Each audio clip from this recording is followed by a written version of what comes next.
The other day, I was driving a friend's car, just running some errands, and I got to thinking about surveillance, which has been on my mind often these days. And needless to say, it didn't take me very long to find one of those, or notice, I guess, one of those flock cameras on the corner of a highway on ramp. You know, one of those small, dark, oval shaped things that's mounted on a pole with a solar panel attached to it. Easy thing to overlook. And of course, it scanned the license plate as I drove past it and logged the make and the model of the car and the color and the location and the time. And then it added it to a database that can basically reconstruct the car's movements going back months, if need be. This is one small device on one ordinary corner doing this all day long. So then I parked and walked into the store, and I passed a couple of Ring doorbells mounted on front porches along the way. And then, of course, I got picked up by the store's own cameras inside. And I got my groceries and used my loyalty card at the self-checkout, where I could see myself in yet another camera monitor. Then the phone logged the location, right?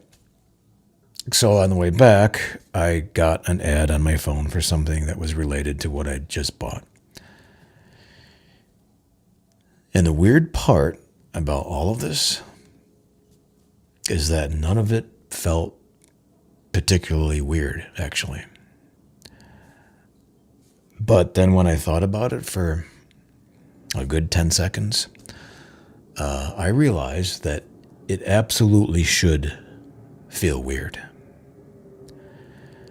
Now, try to imagine what this scenario that I just described would sound like to somebody prior to 9/11/2001. Because that was probably the one defining moment where I think everything changed and led us on this path to where we are now, and of course, where we are headed. So I'm Gen X, and the kind of dystopia that we were warned about back in the day. That it came with things like I guess jackboots and checkpoints and like a face that you'd see on a wanted poster, right? But instead, apparently, what we've got is it's definitely considerably more convenient and I would say insidious. And it remembered your preferences, and it asked very politely to enable location services. And of course, we just went ahead and checked the accept box. So I think Orwell got it half right. Because in his book, 1984, I guess you could say that that brand of surveillance was imposed in a more, let's say, physical manner, sometimes violently. And the party watched you because it could, and because that form of control required visibility. And the horror of it was really, it was the force behind it. and the fact that you just had no choice. Now, Orwell's contemporary Aldous Huxley had a different idea. In his book, Brave New World, the citizens, they weren't really controlled through fear, and the threat of violence exactly. They were controlled through comfort and, sedation and pleasure and distraction. Sound familiar? So, it's fair to say that they were under the control of the soft management of desire. Nobody needed to force anyone into anything because everyone was more or less fine with how things were. I mean, they signed up willingly. So Huxley thought that this was the more insidious and, I guess, sophisticated version. And I think history has been proving him right for about the last 40 years or so. Because the surveillance state that we actually got doesn't really look like 1984. At least not quite yet, anyway. Time will tell.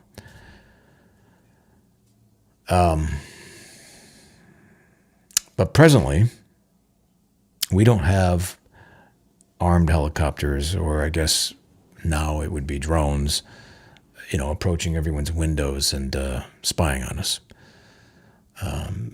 Because the mechanism we have now, it's, I would say, considerably more elegant, definitely more subtle than that. Our version mostly comes with, in the form of a device that we enthusiastically purchased and that we carry on our person almost everywhere all the time. So the important element to all this is that the modern surveillance apparatus, it runs on convenience. So things like, I guess, like the comfort of GPS or a streaming service that knows what you want to watch before you do. And the data collection and the privacy erosion, that's real, but it arrives like it's wrapped in something that makes your life marginally easier. And so the cost doesn't quite register until you start paying a little more attention and you start adding things up. And the thing is, most people don't want to add things up because that's uncomfortable. And the alternative, just using the thing is right there and it works. And it's definitely a very powerful sedative, which is, I think that's a much different form of control than what Orwell had envisioned. Now, I guess he just didn't take into account how much people would actually enjoy the cage if the cage came with good speakers or whatever. So, all right, let's talk about what the actual infrastructure of this looks like, because I think most people, they do have a vague sense of, they have a vague sense that they're being watched more than they used to be without quite knowing the specifics. And the specifics, I think they are worth knowing. So, Flock Safety, the company that makes those oval cameras I mentioned earlier, they have something like 5 I think 5 million license plates being scanned every single day across their network. And their cameras they're logging plate numbers and vehicle descriptions, the time, the location, and it's building a database of movement patterns that then law enforcement can access retroactively. So if something happens in your neighborhood, investigators can go back and reconstruct who drove through and when, going back months. Now, I understand that this could be legitimately useful in solving crimes, right? I want to be fair about that. However, it also means that anyone driving anywhere near a flock camera is being logged, whether they've done anything or not. Which, of course, is most people, most of the time, just going about their day. Well, and then there's the Ring camera situation, which has its own interesting dimension.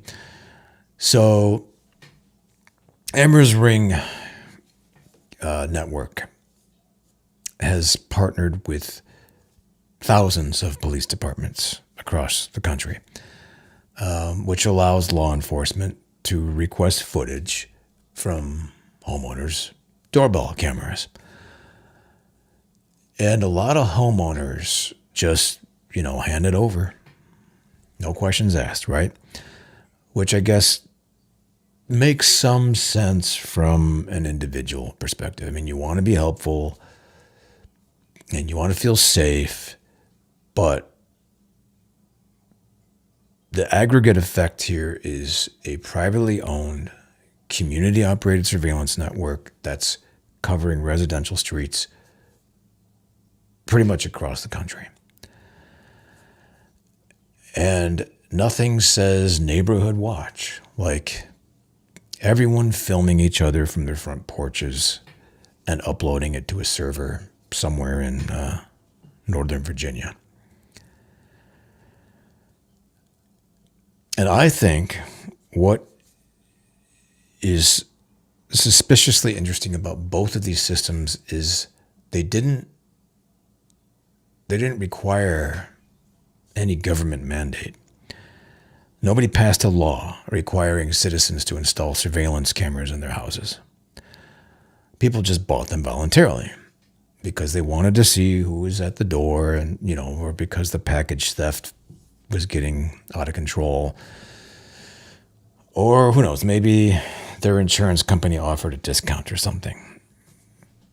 Not completely illegitimate reasons, of course. So the surveillance expanded through the individual. Rational decisions that collectively produced something that none of those individuals necessarily intended or fully considered, which is usually the case. And that's, I think that's how a lot of things happen. Nobody designs the outcome. Everyone just makes the locally sensible choice, right?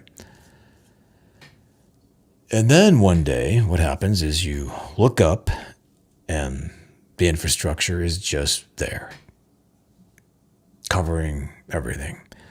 And it's been there long enough where it feels normal. And that's the part that sticks with me about all this. All of this is pushed on us in the name of safety. And it's been snowballing for the last 25 years or so, and it's about to get a whole lot worse thanks to AI.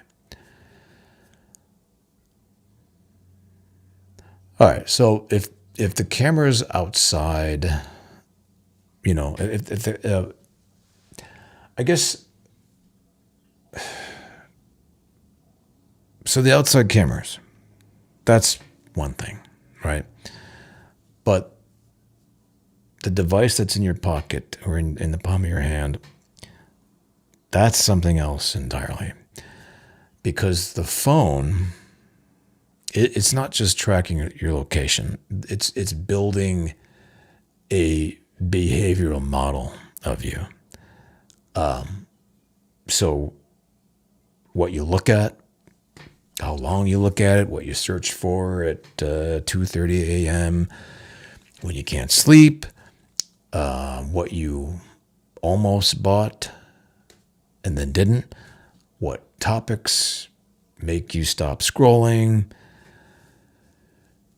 And all of that is being collected and analyzed, and it's being sold to people that you'll never meet, who are using it to predict what you'll do next before you even decided to do it.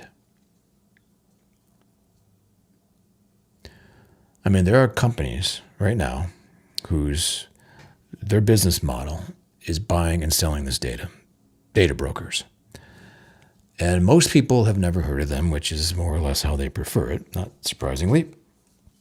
So your information gets packaged and sold and then resold and aggregated with other people's information. And eventually it ends up informing decisions about, like what ads you see and what prices that you're offered, sometimes what insurance rates you get, and things of the sort.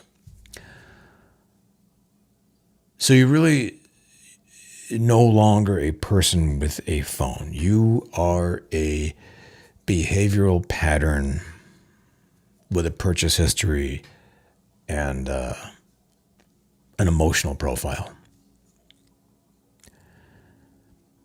And the thing that I find strange about this is how much of it we just actively contribute to without even giving it a thought. That's how deep we are into this now. And then we generate this information about ourselves pretty much constantly. And then we hand it over to systems that we don't really understand. And in exchange, we do get a service that's usually pretty good, actually, in various ways. And that's the transaction. And it's not nothing, because in spite of all of this, the navigation, it is pretty helpful, right? It's just that the cost is on a level of behavioral transparency that would have seemed extraordinary like 20 or 25 years ago. And now it just feels like just the terms of participation. And I think the part that gets underreported is the predictive piece, because it's one thing to track what you did, but it's another to use that data to model what you're likely to do next. Who you're likely to vote for, what you're susceptible to believing, how you respond under stress, and so forth. That's a whole different category of knowing somebody. I think that's the kind of knowledge that gets used for things other than selling you running shoes or whatever. All right, so there's one more layer to this that I want to mention before we get to the extra juicy stuff. Because up to this point, you could make a reasonable argument that most of this is happening to you. Infrastructure and systems you didn't build and cameras you didn't install. I mean, you didn't have anything to do with that, really. It's pretty much passive. you're just moving through a world that's been gradually instrumented around you, I guess. So this next layer is social media, which is something else entirely. Because the thing is nobody installed social media on the street corner without asking.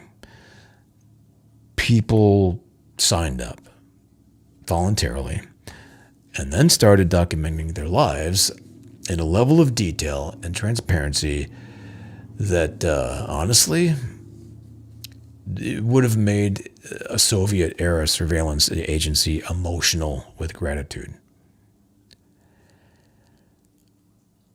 There was a time when we used to keep private journals.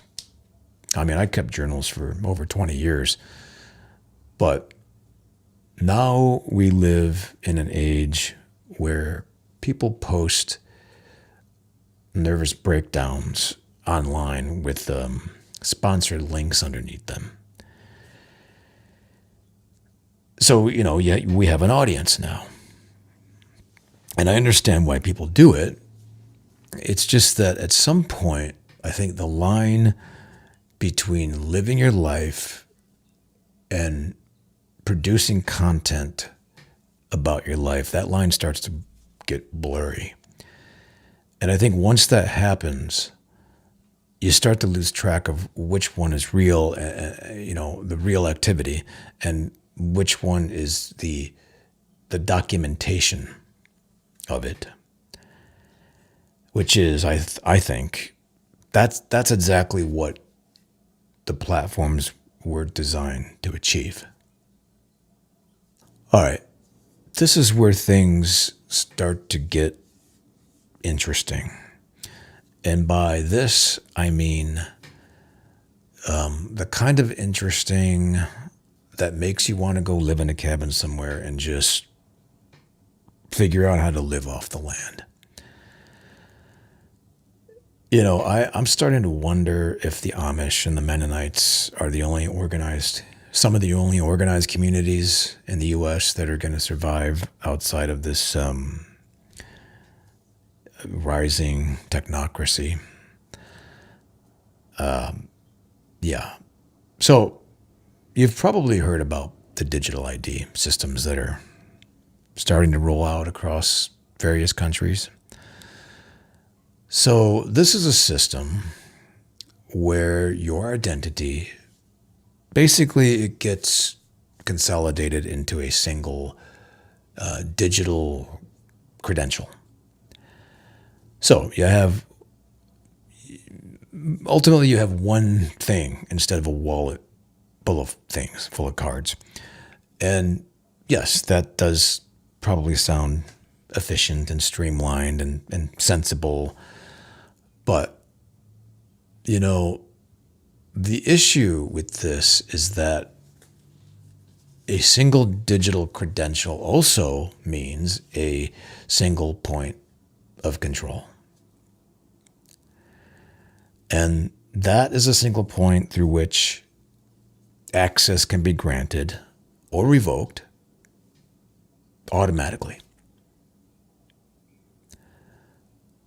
And it's based on criteria that you probably will never see. And, systems as a general rule, they don't really do appeals. And then there's the issue of cash. Because cash is the last truly, anonymous transaction that most people still have access to. You hand someone some paper, they give you something back, and there's no record of that exchange existing anywhere, for the most part. And you probably have noticed that cash is dying, right? It's dying slowly, and being replaced through, the accumulation of Well, it's the convenience of tap payments and digital wallets and the like, and buying everything online. But it's cash is slowly but surely, I think it's being phased out, unfortunately. And I think the problem here is that if we end up with a fully cashless society, well, then we also end up with a fully traceable one. So every digital transaction we do is logged and stored and available to whoever has access to the logs, which turns out to be increasingly handled by AI, of course, and a very small group of human beings that you've never met and, of course, never will. And then we have the central bank currencies, also known as CBDCs, which these things take things even further. So what this is, it's basically programmable money.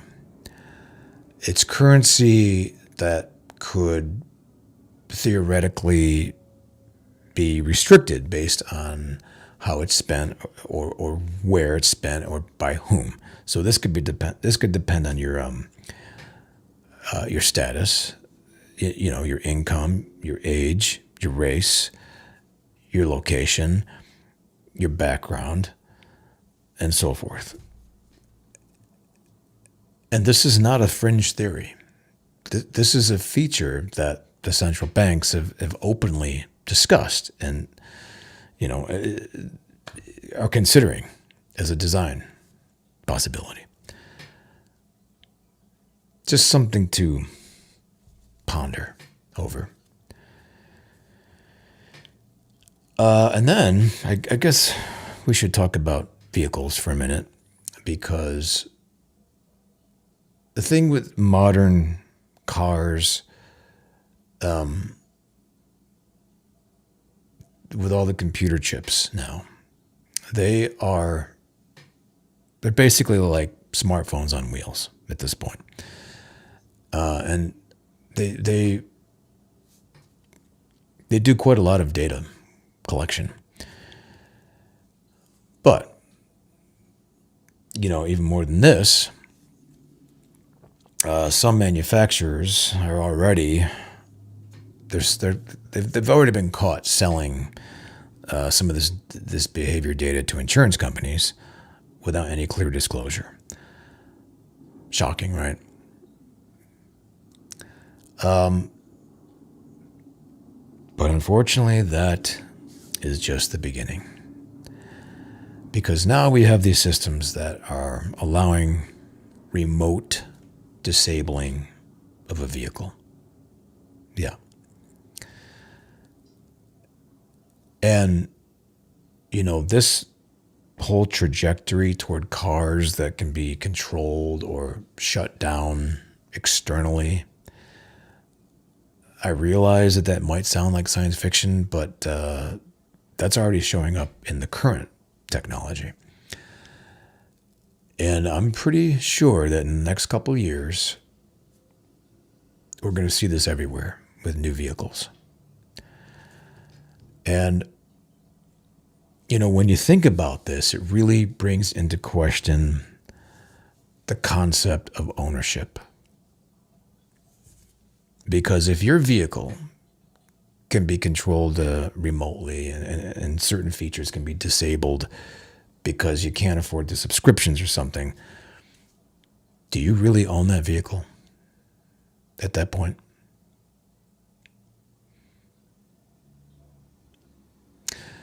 And of course, all of this has to live somewhere physical, unfortunately. And where it's living is inside of these enormous concrete buildings that are consuming more electricity than small countries, and drinking up millions of gallons of water every day for cooling. And they're spreading everywhere. data centers. So, the largest concentration of data centers on the planet currently exists outside of Washington, D.C., consuming vast resources, and they're operating continuously. And all of this is being done in the name of safety and convenience. When, I mean, let's be honest here, we know it's really about control, right? So, if the infrastructure that we just talked about is the body of this thing, then I think you could say that AI is like the nervous system. And I want to be careful here because I'm not really all that interested in the science fiction. I mean, I am, but I want to focus right now on what's already being deployed and what's already happening,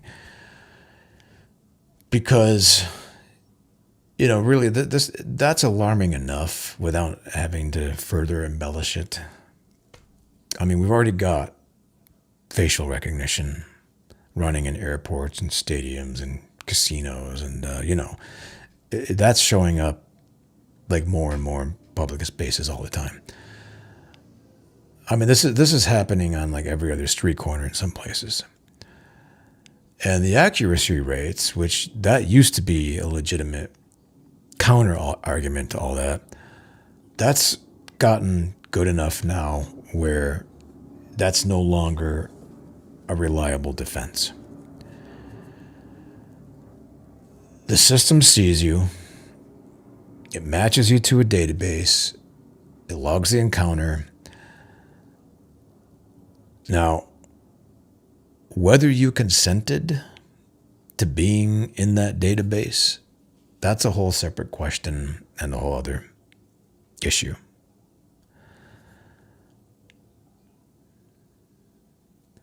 All right, and then there's what's called predictive policing. So this is the idea that you can take historical crime data, right, and run it through an algorithm, and it more or less predicts where crime is likely to occur, and who's likely to commit the crimes. And that sounds pretty useful, I guess, right? It sounds like it would be a good thing, and it probably is in some instances.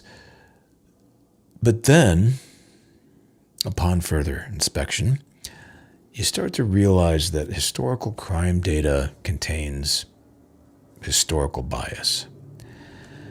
And if you feed biased data into an algorithm, that doesn't neutralize that bias. All that does is automate it. And it like gives it an air of objectivity that it hasn't really earned. And personally, I find that part especially upsetting, because at least, if when a human being makes a biased judgment, there's a human being to argue with about it. But now you are increasingly having to argue with an algorithm, right? And that's an argument, that's an argument that you're not going to win. So, workspace surveillance. This has become a standard thing in a lot of industries now, which means that you're being conspicuously monitored with productivity software that's tracking your keystrokes and your screenshots. It's tracking your mouse movement. And some of these systems will flag employees for insufficient activity. So, you've probably heard about the Amazon warehouse some of the Amazon warehouse workers that can't take a proper bathroom break because it'll affect their performance metrics. Yeah. I find all of this stuff to be straight up dystopian. I mean, we are there. It just, I mean, just the feeling of being watched and scrutinized all day long, it gives me the creeps, frankly. I get anxiety just thinking about it. And then, of course, there's the hiring side of this, which that's a whole other issue because now, as some of you have probably experienced personally, AI filters they're screening resumes before any human ever even sees them. So your resume basically gets analyzed and discarded by an algorithm. And you might get lucky and actually get an interview, which then turns out to be with an AI as well. That sounds enjoyable. So then there's the algorithmic risk scoring that's going on, which that's influencing things like credit card decisions, parole recommendations, insurance rates, etc. So what's happening is that you are increasingly being interpreted by systems that they're just reducing you to a set of variables to generate probability. So you're no longer a person, basically, that's being evaluated. You're just like a pattern that's being predicted now. And the pattern, it doesn't know your name and it doesn't care about the context. It just outputs a number purely for the sake of, efficiency, I guess. So there is something that I think gets lost in the conversation about surveillance. All the technical infrastructure like the cameras and the data centers and so forth, now that's all real and of course it matters, but there is something underneath it that I find disturbing or more disturbing than any specific system.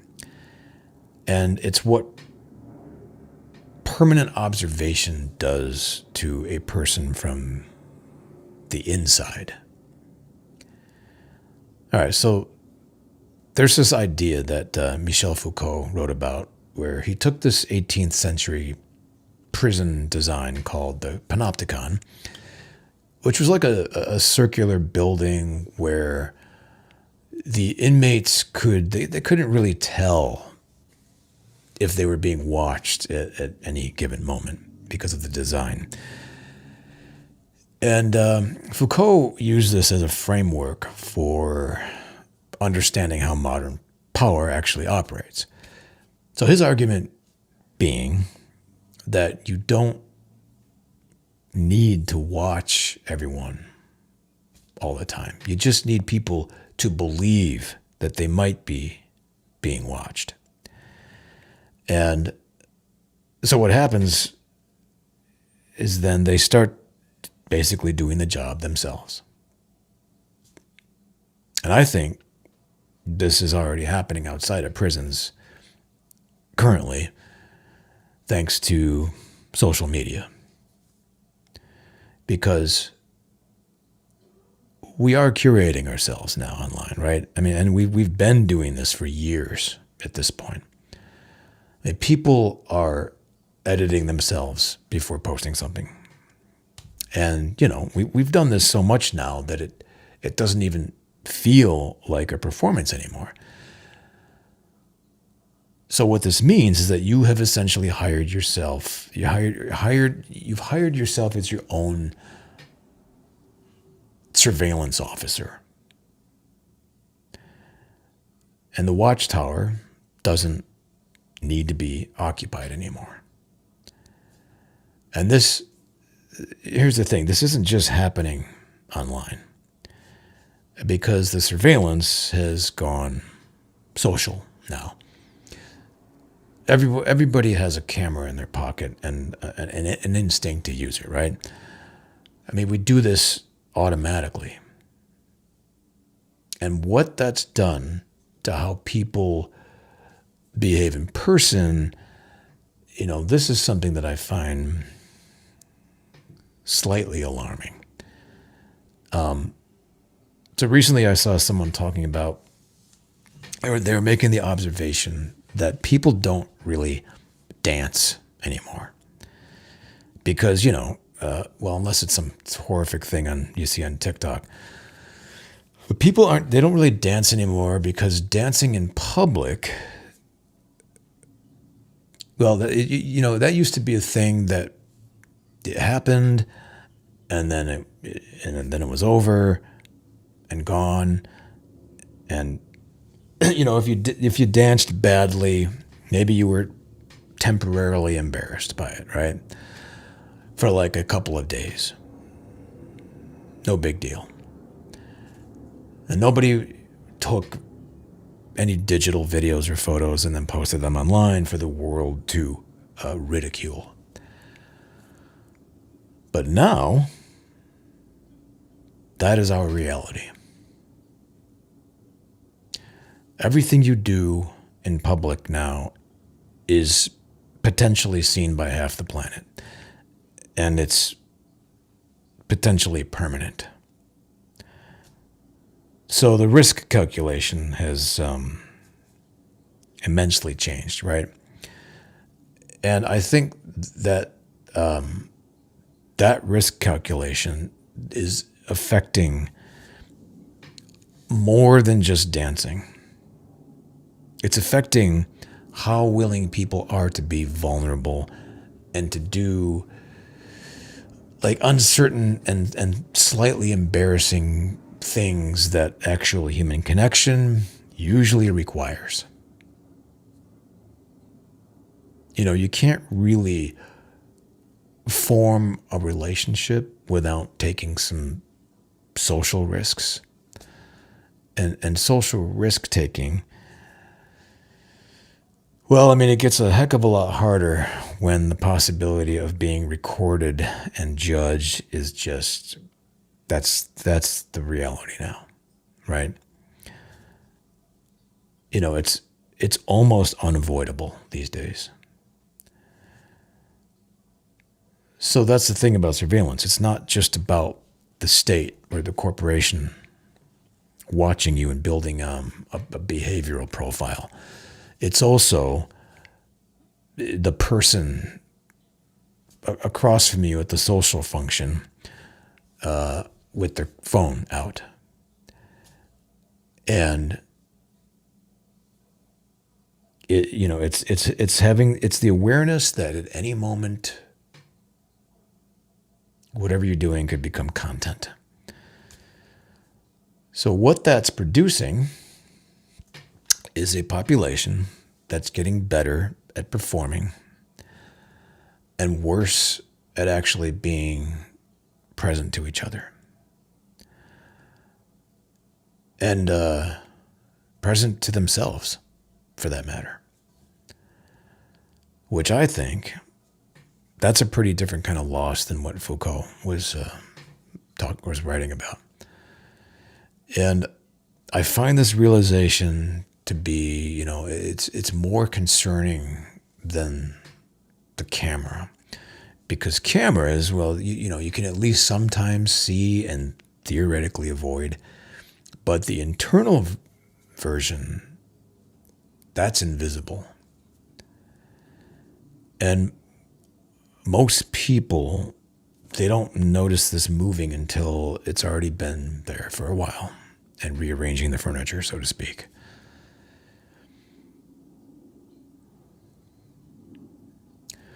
Okay, so I'm not going to tell you to throw your phone in the lake after all of that. Partly because it probably wouldn't help much at this point anyway. And besides, that's not very good for the lake either. And I'm not going to profess to have the solutions here. I'm well aware that some of what I've described in this monologue is essentially incapable, or inescapable for anyone that's living inside this modern reality that we're in. And you can't completely opt out of something like a flock camera by not driving a car. And you're not going to be able to thoroughly opt out of facial recognition by hiding your face. The infrastructure, it exists whether you engage with it or not. But I do think that there's a difference between conscientious, or I guess like passive participation, and enthusiastic participation in all this. And that difference, it might be the only lever that most people actually have. Unless, of course, you can just head to the wilderness and figure out how to live without any of this. More power to you if you have that option. But realistically, let's face it. That's not going to happen for 99 point whatever percent of people. So I think some of what we can do is simple, practical, small things, like obviously taking breaks, at least as best we can from technology. And, just also keeping in mind that there is still a world out there that it doesn't involve technology. These devices are not 100% mandatory in our lives. Not yet, anyway. So maybe just try to turn them off sometimes and leave them at home. At least the ones that you have control over. Leave them at home for a few hours. And, if you're going to buy something, if you can, try to use cash more often while you can. And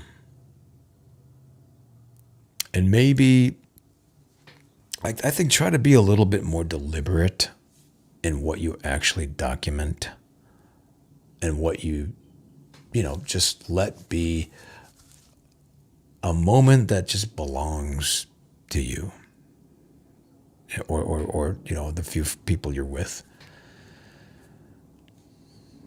I would just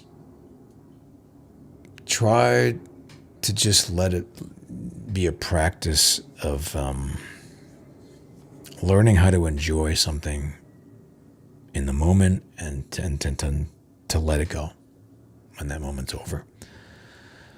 And yeah, some of this is more psychological because I think, the internal surveillance with the self-editing and the performance of normality and the risk calculation that's making people afraid to dance badly in public, I think that one you can actually have some jurisdiction over.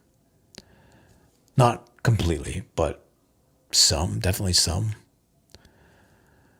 Which means occasionally doing something awkward, unpolished, regardless. And just being visually imperfect in a space where someone might be recording.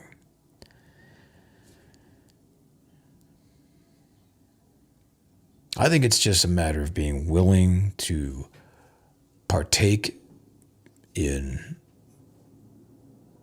like a small act where you're trying to remain being a person rather than a performance. It's pretty clear that the establishment wants your attention and your data. It wants your behavioral compliance and your self-surveillance. But, if you're giving it all of these things at the same time, I think that is quite corrosive. And I think we do possess some agency in how we respond to this stuff. Though I do think it does involve living in ways that require some degree of inconvenience and discomfort. I think we have to be willing to allow these things back into our lives.